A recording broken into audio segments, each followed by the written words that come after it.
morning. I said earlier, I think the Christmas tree coming today and the turkey being part of this is far more exciting than anything I can say, but I'll take a few questions. Kellyanne, President Trump said that the intelligence report on Jamal Khashoggi's killing, he expected it early this week. Can we expect it today? I think you should just go back to what the president said, which is he's waiting for the final report. Obviously, you saw the sanctioning of 17 individuals already. And the president said it's a complete tragedy. He's been looking for answers. He's directed everybody to go and get those answers, including the Secretary of State, almost immediately following the murder.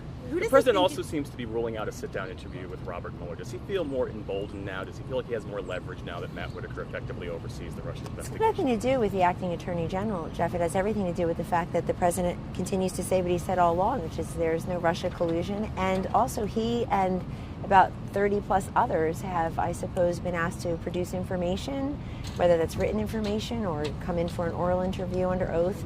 So we could not have been more compliant. I'm going to continue to stand here and say it. 1.4 million pieces of paper and counting, 33 individuals we read in the paper have been complying, and he's been complying also. His attorneys have, I guess, counseled him that he should submit those answers in writing, and he has. But he's not afraid to sit down. It just doesn't seem necessary. It doesn't rise to that level. So can I ask you about the Vice President's trip to Asia? What's the central message that the President wants the American people to understand about that trip and the conversation that he'll have with the Vice President later today? Yes, they're having lunch today. I was there when they spoke on Friday, actually.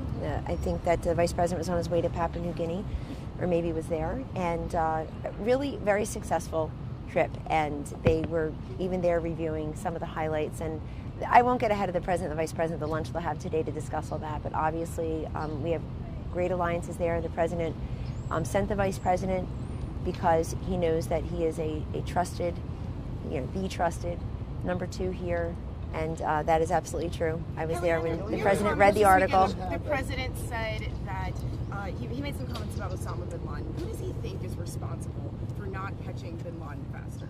I haven't had that conversation with him. We're just happy that that Osama bin Laden is on the trash heap of history.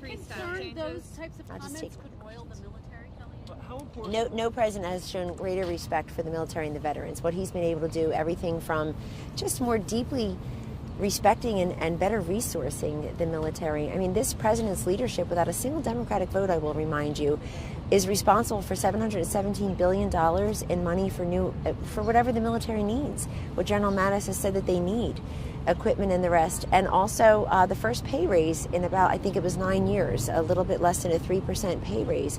This is a president who's always put them first. Just last Thursday or Friday, he had an event here with veterans going through everything that's been done for our great men and women who have given the ultimate sacrifice, and those in uniform and now out of uniform who are, well, I should say in service and out of service too.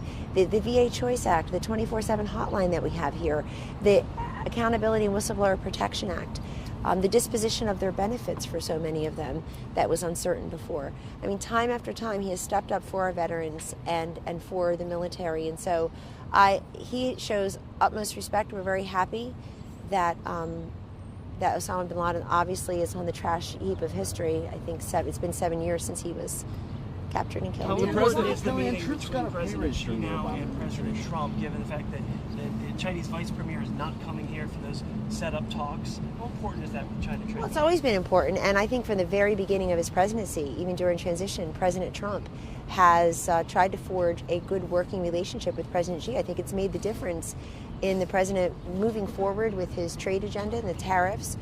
Also, I know that he has discussed fentanyl, the awful fentanyl that's pouring into our country that looks like it's manufactured mainly, if not exclusively, in the labs in China. And that has to stop because the 30,000 Americans died from fentanyl-related overdose deaths just last year.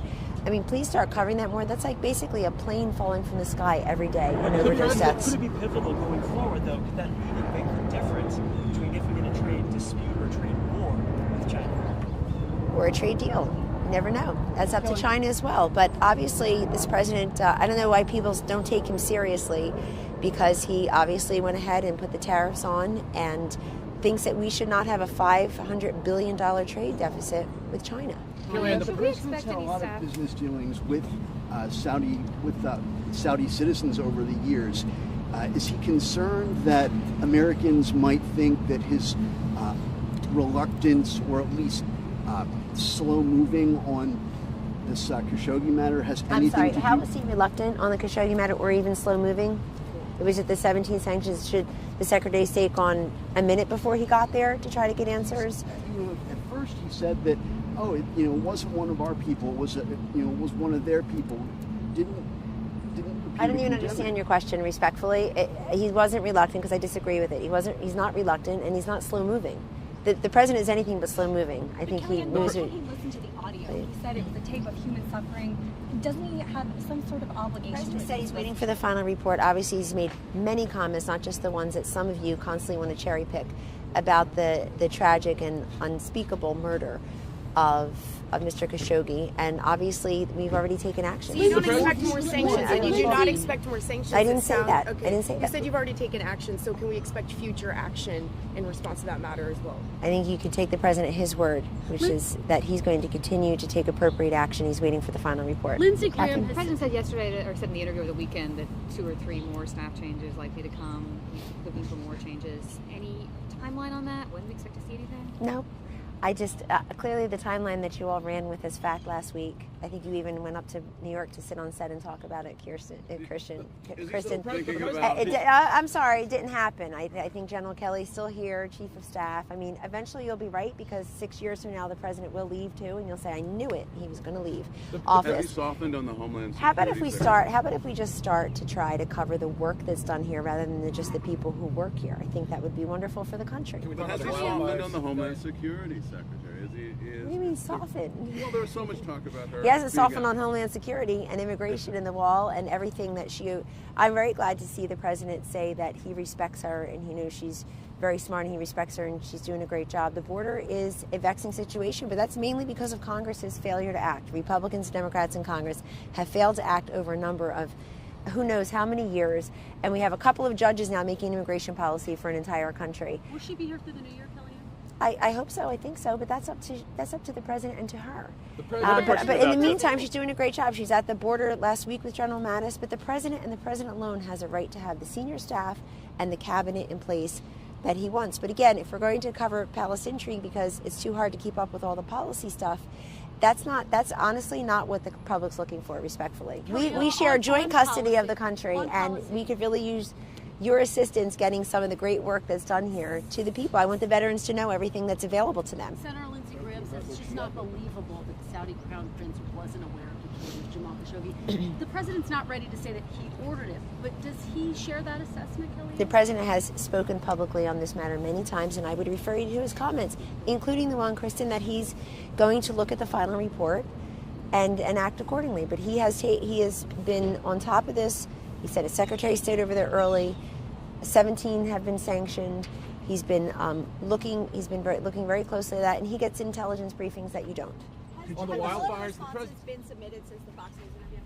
Not that I'm aware of. The president keeps blaming bad forest management for these wildfires. So what does he believe needs to happen? Well, I know that he was very moved by the devastation that he saw there, and I'm very happy to hear Governor Jerry Brown and Governor-elect Gavin Newsom join him there, along with some other officials. So the president certainly wanted to go thank the first responders and witness the devastation and see how we can continue to help. But we obviously need to figure out a better way to help prevent this type of devastation in the future. I think everybody shares that goal, regardless of their party affiliation. The president certainly shares that goal. And obviously, he's there to help on the back end now as we continue to search for, and please pray for the 1,000 people who are still missing, and certainly those who have been devastated. It is truly one of the most incredibly devastating scenes I think any of us have ever witnessed, me through television footage, and the president and some of his senior staff and cabinet members firsthand. Kellyanne, did the president intentionally miss